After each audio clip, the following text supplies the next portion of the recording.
Nshuti bavandimwe mwese mukunda gukurikira ibiganiro bya radiyo Umwirongi, mbanje kubasuhuza aho muri hose mugira amahoro. Uyu munsi rero ni ku itariki ya 12 z'ukwezi kwa gatanu umwaka w'ibihumbi 2025.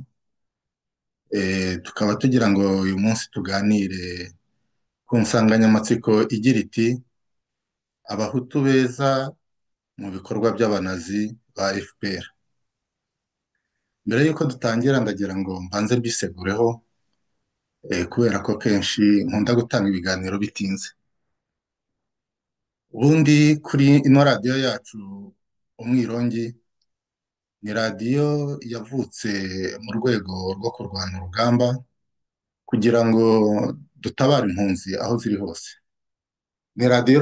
Ni radiyo rero yashinzwe n'impunzi kugira ngo zibashe kwirwanaho no kwirengera.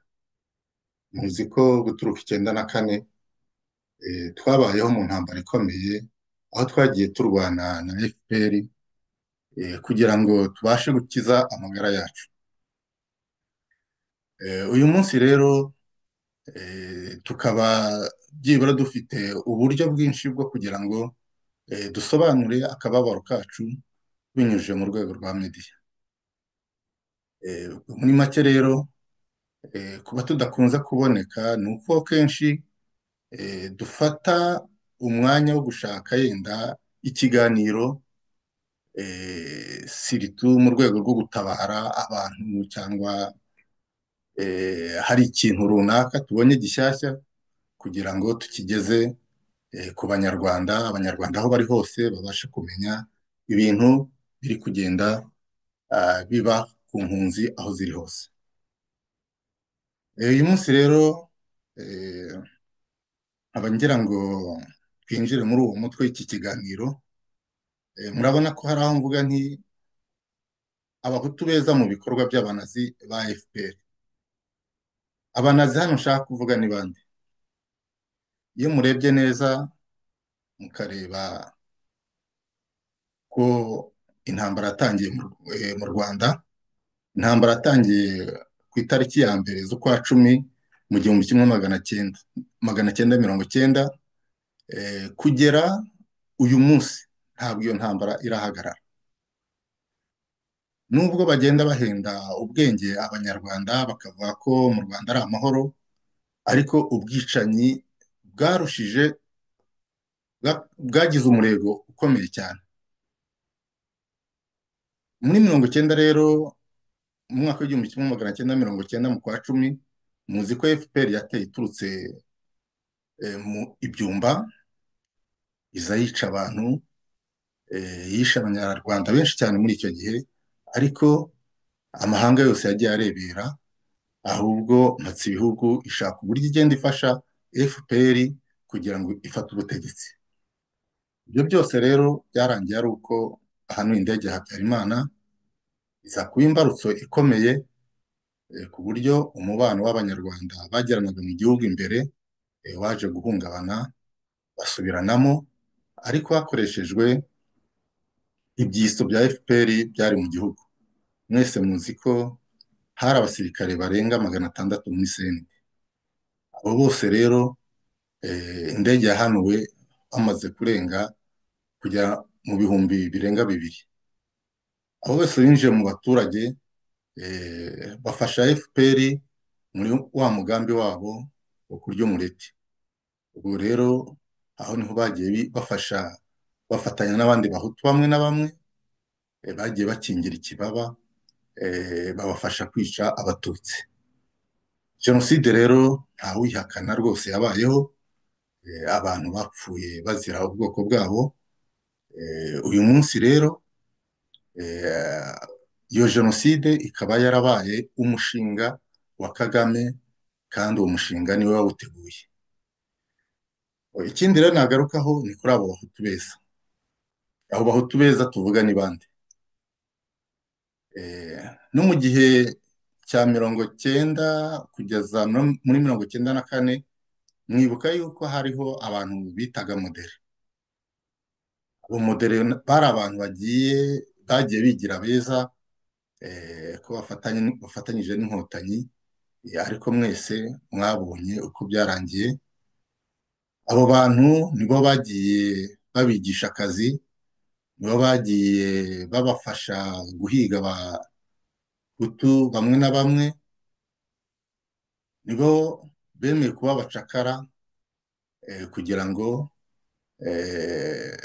babashe gutunga inda zabo. Abo bahutu beza rero, muri make navuga ko bahuye n'ibibazo.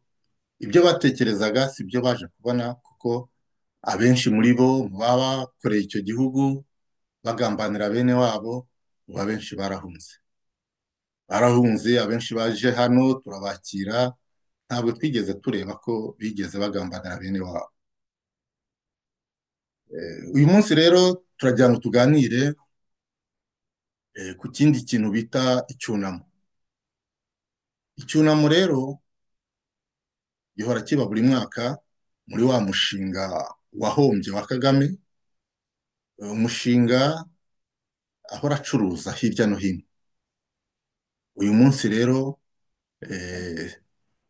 ndibanda ku cyunamo cyabereye hano mu Bufaransa. Iyo urebye ukuntu ambasade ibitegura, ubona ko iba ifite ikintu ishaka kugeraho, cyane mu gucamo abanyarwanda nk'ibice.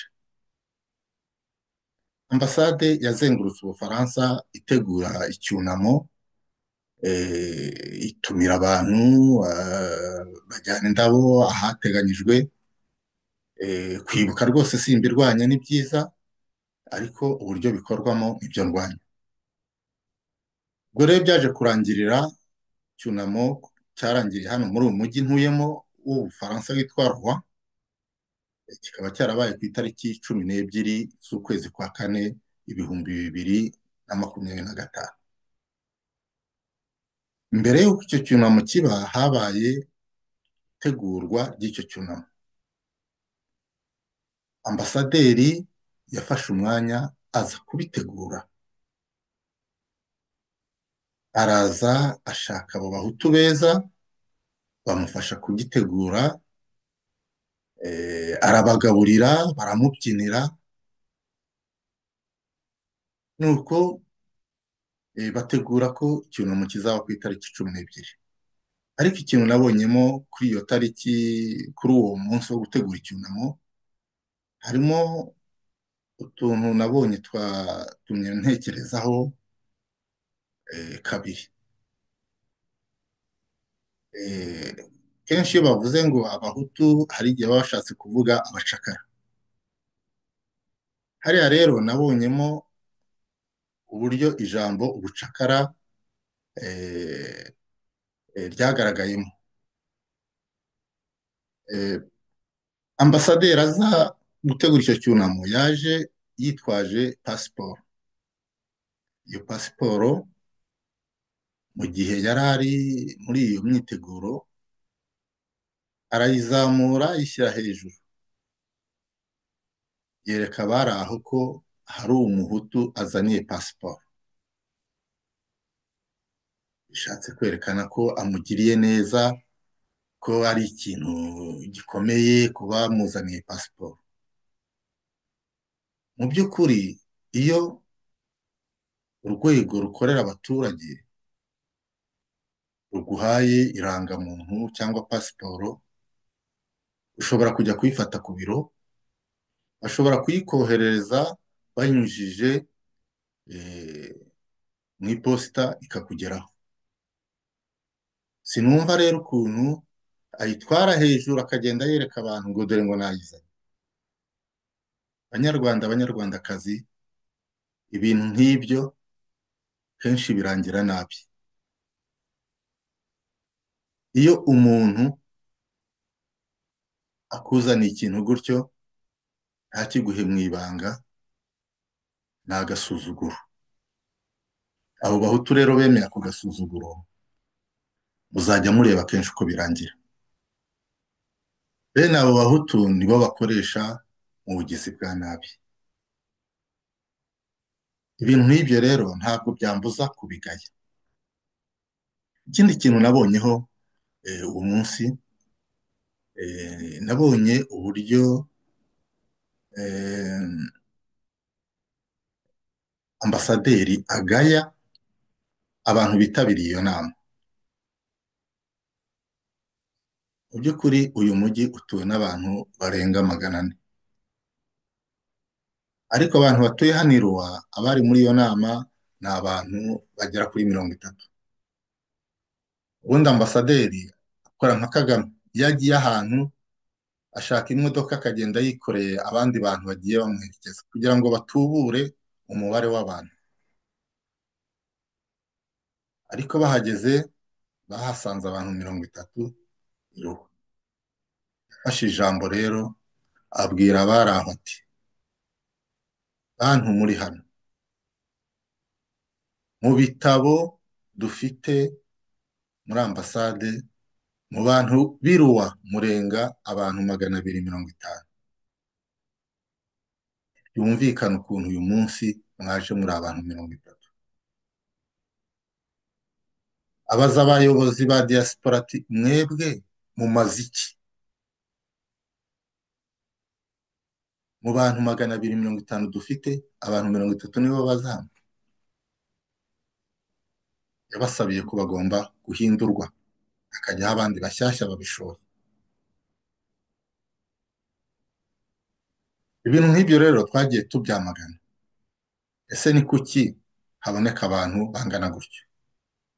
Inshuro nyinshi rero twagiye twamagana aba bantu bifatanya na FPR. Abenshi banga kuza muri ibi bintu kubera ubwoba. Hari ababa babishaka ariko bagatinya ko twabashyira ku karubanda. Niyo mpamvu mwirongi rero utazahwema kujya ubashyira ku karubanda. N'amafoto yabo tuzajya tuyashaka tuyabashyirireho, tubabereke. Murumva rero ko kenshi abantu yenda bahinyura opozisiyo ko ntacyo ikora, nta kuntu tuba tutagize. Ubwo rero urugamba rwacu rurakomeje, tugomba gukomeza guhangana nabo nubwo duhura n'ibibazo bikomeye. Dukomeze rero noneho tujye mu cyunamo. Icyunamo cyabaye ku itariki 12 z'ukwezi kwa kane, kiyoborwa na ambasaderi ni François, yitwa François irindi sinyibuka neza. Akaba rero yari yatumiye abanyacyubahiro, abo nabashije kubona ku mafoto harimo abayobozi bo muri komine y'umujyi wa Rouen bari bahitabiriye, nabonyemo n'umunyamakuru umwe. Abo bantu rero baje mu bwitabire bwa ambasaderi muri urwo rwego rwo kwibuka ku nshuro ya 31 habaye jenoside. Byagaragaye aho rero habayeho amadisikuru, bavuga ko ibintu byagenze, byinshi simbitindaho kuko ibyo basanzwe bavuga mu cyunamo murabimenyereye, ariko harimo ikintu nabashije kubona nuko hari abantu bari basanzwe bakabiriza icyunamo cyane. Abo bantu ntabwo nababonyemo. Abantu bari basanzwe bafite amarira nk'ay'ingona barira, ariko uwo munsi sinababonye. Hari n'abandi bagiye bacishwa bugufi ku buryo bagiye bazana abandi bantu bashyashya babakuye za Belgique, bakaba aribo bagiye baha ijambo mu kuvuga ku bintu byabaye kuri jenoside. Natanga urugero nk'umugore bita Isabelle Kayirangwa, uwo nawe akaba ari umuntu uzenguruka aho ibyo byunamo byabaye n'ufata amadisikuru asobanura uko ibintu ku jenoside yagenze, uko byabagendekeye mu gihe cya 1994. Ariko harimo disikuru zitagiye zishimisha abantu, sirito n'abo bazungu barimo. Muzi ko uyu munsi hari ikibazo hagati y'u Rwanda n'ibihugu bimwe na bimwe byo muri Erope. Kumva rero muri disikuru bikoma igihugu kimwe muri ibi bihugu biri muri Erope ni ibintu bishobora kugira ingaruka kuri abo bazungu. Muri analize yanjye rero nkaba mbona ko iyo urebye ibintu byavugiwe aho ngaho bikoma abazungu, bigaragara ko ubutaha nta muzungu uzagaruka muri iki cyunamo cyabo, kubera ko iki cyunamo bigaragara ko ari umushinga wa Kagame wahombye. Warahombye rwose ku buryo wanahombye nabi, kubera ko muri iriya minsi ijana bavuga Kagame usanga aba yagiye kwirebera umupira za Arsenal atari mu gihugu, aho ategeka abandi kucyubahiriza uko yabitegetse. Ikindi cyatuma mvuga ko ari umushinga wahombye, iyo urebye uriya Dogiteri Bizimana Jean Damascene, uburyo abwira abanyarwanda cyane cyane abo bapfushije ababo, akababwira ko uyu munsi batagifite aho bagomba kubika ayo magufa. Icyo kintu rero ni ikintu gikomeye cyane, ku buryo yagiye asaba imiryango kuzakira ayo magufa akayabika. Ibyo bintu rero byababaje bamwe cyane cyane mu bacikacumu, ku buryo we yongeyeho ko abatazayafata bazayatwika. Ariko mu by'ukuri abanyarwanda bazi neza uko ayo magufa bene yo. Ubundi nta muntu wafata umubyeyi we ngo ajye kumwanika ku gasozi. Abo batutsi rero niyo bayatwika abenshi ntacyo bibabwiye, kuko bazi ko ayo magufa ari ay'abahutu bagiye batoragura aho za Kongo, za Kibeho, Ibyumba, bakazana bakayashyira aho ku gasozi. Ibyo bintu rero ni ibintu bibabaje, kuba bari no gutekereza kujya kuyatwika. Sinzi niba ari ubwoba bwo gutinya ko hazabaho ubushakashatsi bakamenya ayo magufa ni ay'abande, ni ay'abantu bapfuye ryari, mu wuhe mwaka. Nkeka ko yenda ariyo mpamvu bashaka kugira ngo basibe ibimenyetso. Mwumva rero uwo mushinga, murabona ko Kagame atakiwitayeho.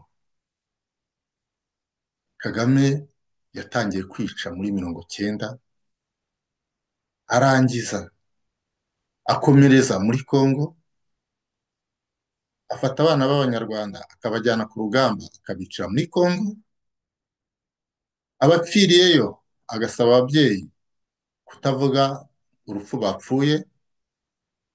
Hari n'uwo rwose yabwiye ati umwana wanyu muzavuge ko yaguye Malawi. Yari umuriyetona rwose, nabonye ifoto ye kandi nabibwiwe n'abantu bo muri famiye. Uyu munsi rero usanga abanyarwanda benshi cyane muri abo bahutu beza biyemera ngo u Rwanda rurakomeye, ngo rumeze neza, ariko abantu benshi bararira. Bapfushije abantu benshi muri kiriya gihugu cya Kongo, muribuka 96, 96, 97, abantu bapfuye bahunga bagana ngo Brazzaville. Kugeza uyu munsi ziriya operasiyo zagiye zikorwa muri Kongo, barimo bica impunzi zasigaye muri Kongo. Ukareba abantu biciwe mu gihugu nyuma y'ifatwa ry'ubutegetsi, usanga tumaze gupfusha miliyoni zigera muri enye. Iyo rero nayita nka jenoside yakorewe abahutu. Aba babikora bakazabibazwa n'ubwo abazungu aribo bantu bari hejuru y'ibi bintu, nk'uko muri za 60 bafashe bamwe bagahanwa, nyuma bagatanga imbabazi rusange. Ibyo bintu rero n'uyu munsi biragaragara ko izo mbabazi rusange zishobora gutangwa mu Rwanda no muri Kongo. Ibyo bintu rero ntabwo tuzabyemera kuko icyaha ntigisaza. Abahunze bavuga ko bakoze jenoside barakurikiranwe hano i Burayi, ariko izo nkoramaraso za FPR nta n'umwe uzikurikirana. Zirirwa zohereza abana babo hanze, zirirwa zihisha imitungo hirya no hino, ariko abana bacu bari mu gihugu ntibashobora kwiga. Ni ikibazo rero gikomeye, ni ikibazo gikomeye cyane. Tugomba guhora turwana iyo ntambara. Ntimucike intege, muhore mwumva ko ejo cyangwa ejo bundi ibintu bizajya mu buryo. Iki cyunamo rero cyabereye muri uwo mujyi wa Ruwa, cyararangiye bajya kwiyakirira mu kabari bita Ikase. Ni akabari k'umugore bita Ariete. Akaba rero ari umugore cyane cyane ukaze muri mobilisation, akaba akunze gufatanya n'uwo mugore bita Isabelle. Bakaba ari abantu rero bakorera ambasade ku buryo bw'intangarugero. Muri aka kabari bahavugiye byinshi, cyane cyane bavuga no ku bantu babarwanya, ari nabwo bagiye naje kumva uburyo bavuga ko radiyo Umwirongi ari RTRM na kantano wayo.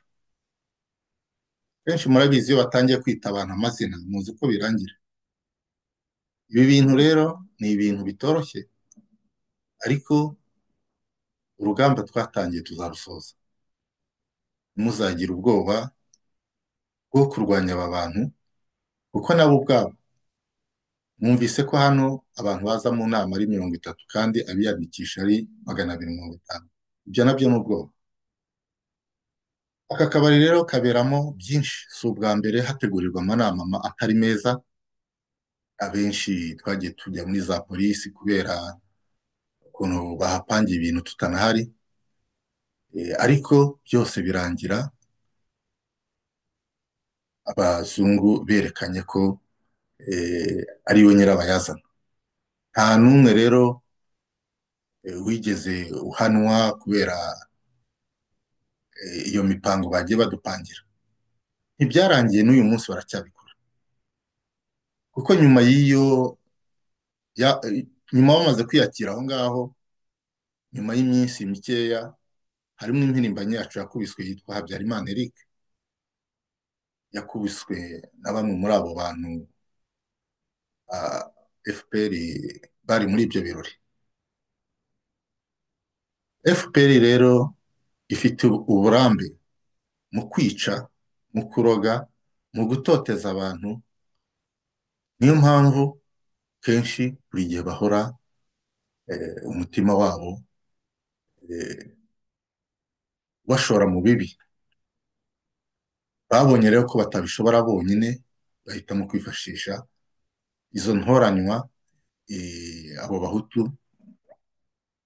Ariko ibyo ari byo byose ntabwo bazabigeraho. Inshuti bavandimwe rero, cyane cyane ndagira ngo mpumurize abo bantu bakomeje kugirirwa itotezwa. Ntabwo ari bwo bwa nyuma,